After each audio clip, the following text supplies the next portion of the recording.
Channel. आज हम start करेंगे class 9 chapter number 6 lines and angles की एक्सरसाइज 6.1।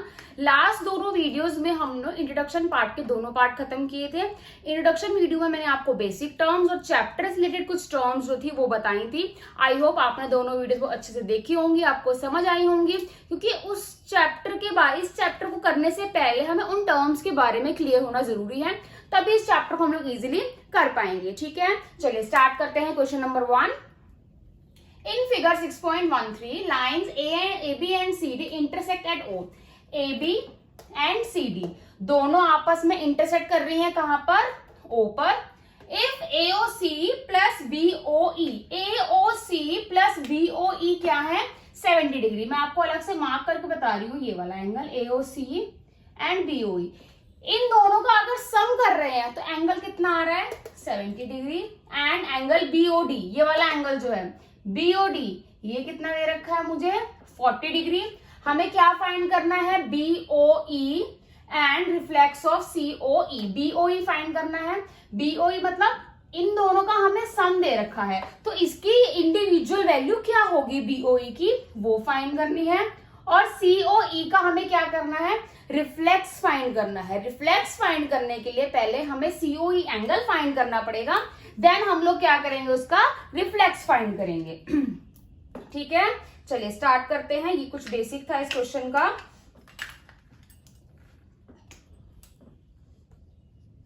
सबसे पहले गिवन क्या है? AOC plus BOE is equal to 70 degree, ये हमें क्वेश्चन में गिवन है। देन क्या है? BOD 40 डिग्री, ये भी हमें क्या है क्वेश्चन में गिवन है। सबसे पहले आपको जो जो क्वेश्चन में गिवन हो, गिवन वाली टर्म्स को लिख लिया कीजिए। ठीक है, अब इंटरसेक्ट कर रहे हैं AOC और BOD, वर्टिकली अपोजिट है, तो मैं कह सकती हूँ जो BOD है वही क्या होगा?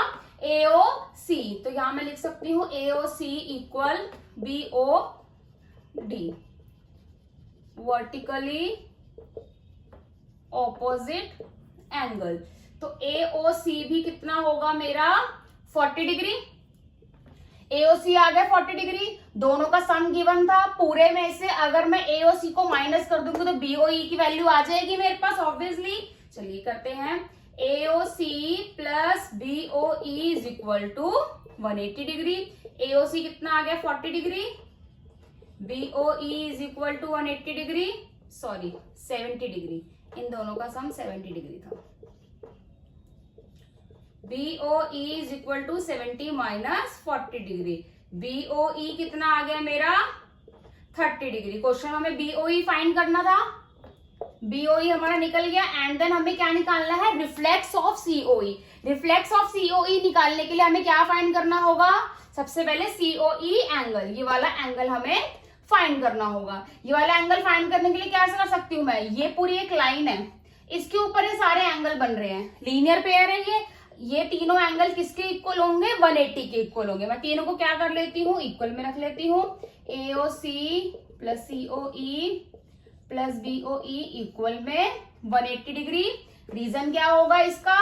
ये क्या है? Linear pair. आप चाहे तो AOC और BOE को अलग अलग भी रख सकते हो, बाकी इन दोनों का हमें सम भी गिवन है, हम लोग इनका सम भी रख सकते हैं।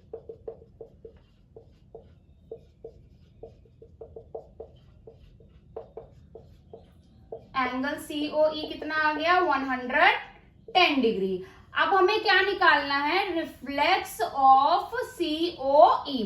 रिफ्लेक्स निकालने के लिए हम लोग क्या करेंगे? रिफ्लेक्स मतलब हमें इसका ये पार्ट निकालना है। रिफ्लेक्स में जो एंगल दिया जाता है उसका ऑपोजिट निकालते हैं हम लोग। तो ये क्या है? मेरा पूरा सर्कल है, इतना पार्ट हटाकर हमें ये निकालना है। तो मैं किसने में से माइनस कर दूंगी? 360 में से माइनस कर दूंगी, तो हमारा रिफ्लेक्स एंगल कितना आ जाएगा? COE 250 degree. ये हमें इसमें फाइंड करना था। बहुत ही इजी था, देखने में मुश्किल लग रहा है, बट इस चैप्टर में आपको प्रैक्टिस और कंसेप्ट क्लियर होने बहुत ज्यादा जरूरी है, तब ये चैप्टर हो पाएगा। ठीक है, चलिए नेक्स्ट क्वेश्चन स्टार्ट करते हैं। In figure 6.14 lines XY and MN intersect at O। Same previous question की तरह यहाँ पर भी दो लाइन इंटरसेक्ट कर रही हैं O पर। If POY is equal to 90 degree, अगर POY हमारा 90 डिग्री है, then A is to B। इस बार ये जो एंगल है उनको हमें रेशो में गिवन है और हमें C फाइंड करना है। अगर आपको ये चीज यहाँ पर गिवन नहीं होती कि POY 90 डिग्री है तो आप अंडरस्टूड हो ये हमारा 90 डिग्री ही होता है, तो ये हमारा 90 डिग्री है। ठीक है, चलिए स्टार्ट करते हैं। सबसे पहले गिवन क्या है, angle POY is equal to 90 degree जो कि हमें गिवन है, और हमें क्या गिवन है, एंगल्स जो है A एंड B उनकी रेशो गिवन है। ठीक है, तो मैंने मान लिया let A and B be 2x and 3x। ठीक है, अगर मैंने एंगल को x मान लिया तो मेरा A क्या हो गया 2x एंड B क्या हो गया मेरा 3x। अब ये देखिए, सिर्फ ऊपर वाली फिगर ड्रॉ कर रही हूं मैं, ऐसे ये ऐसे, ये सभी के सभी एक ही लाइन पर है, तीनों को तीनों, ये तीनों क्या हो गए, लीनियर पेयर हो गए।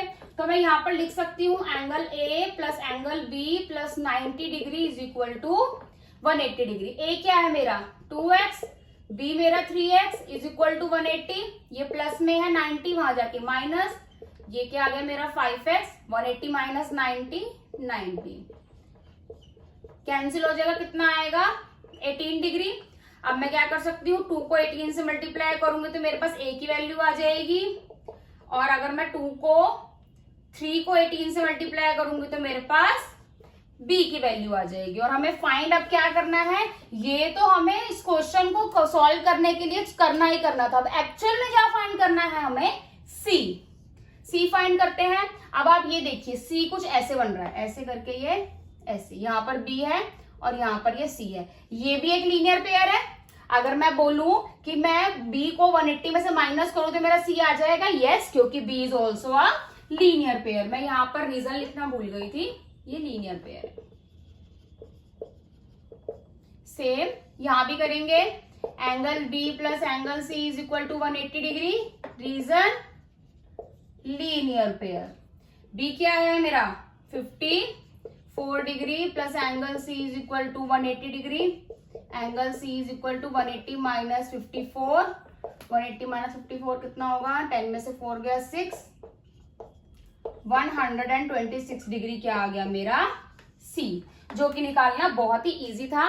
बच्चे इस क्वेश्चन में देखकर क्या घबरा जाते हैं कि एंगल्स रेशो में गिवन है तो एंगल्स को फाइंड कैसे किया जाएगा, बट एंगल्स को फाइंड करना बहुत इजी है। पहले उनको लेट कर लीजिए एंड देन उसको पुट कर दीजिए। बहुत इजी क्वेश्चन था ये वाला भी। चलिए नेक्स्ट क्वेश्चन स्टार्ट करते हैं। In figure 6.15 PQR equal PRQ, PQR this one equal PRQ this one, ये दोनों एंगल आपस में क्या है, इक्वल है। हमें प्रूव करना है PQS ये वाला एंगल इक्वल है PRT के ये वाला एंगल।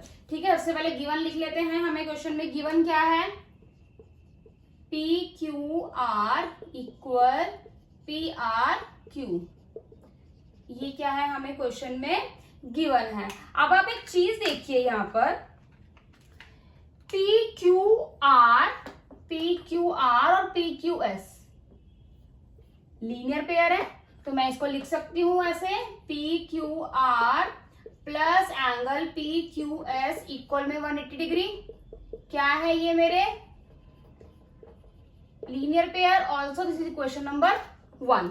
अब से यहां पर भी सेम है, PRQ plus angle PRT equal में 180 डिग्री, सेम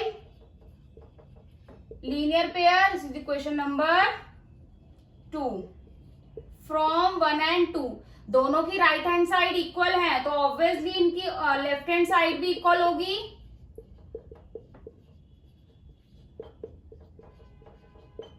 हमें प्रूफ क्या करना है कि PQS इक्वल है PRT के, this one equal this one, यानी हमें ये हटाने होंगे दोनों, तो PQR प्लस PQS, ये यहाँ पर प्लस है, यहाँ पर आकर क्या हो जाएगा माइनस, और यहाँ पर रह जाएगा PRT। आप क्वेश्चन में स्टार्टिंग में लिख दिया था कि दोनों आपस में इक्वल हैं, तो मैं PRQ की जगह PQR लिख सकती हूँ।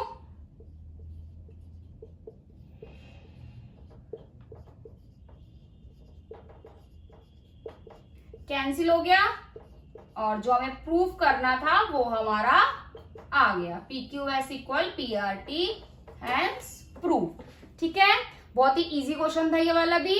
चलिए नेक्स्ट क्वेश्चन स्टार्ट करते हैं। In figure 6.16 x plus Y is equal to W plus Z. Given लिख लेते हैं, x प्लस वाई किसके इक्वल है, डब्ल्यू प्लस जेड के। Then prove that AOB is a line. अब हमें क्या प्रूव करना है कि AOB एक लाइन है। सबसे बड़ी जो गलती इस बच्चे इस क्वेश्चन में जो करते हैं वो क्या करते हैं, एक्स वाई को क्या कर देते हैं, लीनियर पेयर दिखाकर बता देते हैं। बट हमें क्वेश्चन में प्रूफ ही वही करना है कि वो लीनियर पेयर है, वो एक लाइन है, तो आप इसमें लीनियर पेयर नहीं ले सकते हो। अगर आप ये प्रूफ कर दोगे कि x प्लस वाई या w प्लस जेड आपस में मिलकर 180 डिग्री बना रहे हैं तो ये क्या है, एक लीनियर पेयर है। और ऑल्सो आप यहाँ पर देखिए ये एक क्या फॉर्म कर रहा है, पूरा एक सर्कल। तो मैं कह सकती हूँ कि इन चारों को मिलकर किसके इक्वल है, ये 360 डिग्री के। तो मैं यहाँ पर लिखती हूँ x plus Y plus w plus Z is equal to 360 degree, और ये हमें गिवन है। x प्लस वाई को मैं इनको अलग अलग लिख लेती हूँ ऐसे ब्रैकेट में। अब मैं w प्लस जेड की जगह x प्लस वाई लिख सकती हूँ कि मैंने ऊपर लिखा है कि दोनों इक्वल, और क्वेश्चन में गिवन भी है कि वो इक्वल है। तो यहाँ पर लिख लिया मैंने x plus Y 360 degree, x plus Y और x plus Y 2x plus Y 360 degree, x plus Y 360 degree divided by 2, तो x प्लस वाई इक्वल में 180 डिग्री। अगर x प्लस वाई 180 है तो w प्लस जेड भी क्या होगा, 180 degree होगा। हमने क्वेश्चन में ये प्रूफ कर दिया कि जो लाइन के ऊपर दोनों एंगल्स बन रहे हैं ये कितने डिग्री के हैं, 180 डिग्री के हैं। 180 डिग्री के लाइंस पे एंगल कब फॉर्म करते हैं, जब वो आपस में लीनियर पेयर होते हैं। तो हम लोग यहाँ पर लिख सकते हैं x plus Y and w plus Z is forming a linear pair, therefore AOB is a line। अगर वो लीनियर पेयर फॉर्म कर रहे हैं तो ये AOB क्या है, हमारी एक लाइन है। ठीक है, चारों क्वेश्चन बहुत ही इजी थे। इस क्वेश्चन खत्म, आज की वीडियो यहीं खत्म करते हैं।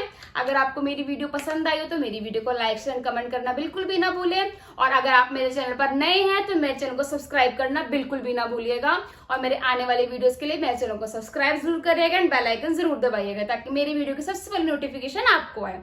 थैंक यू, मिलते हैं नेक्स्ट वीडियो में नेक्स्ट क्वेश्चन के साथ।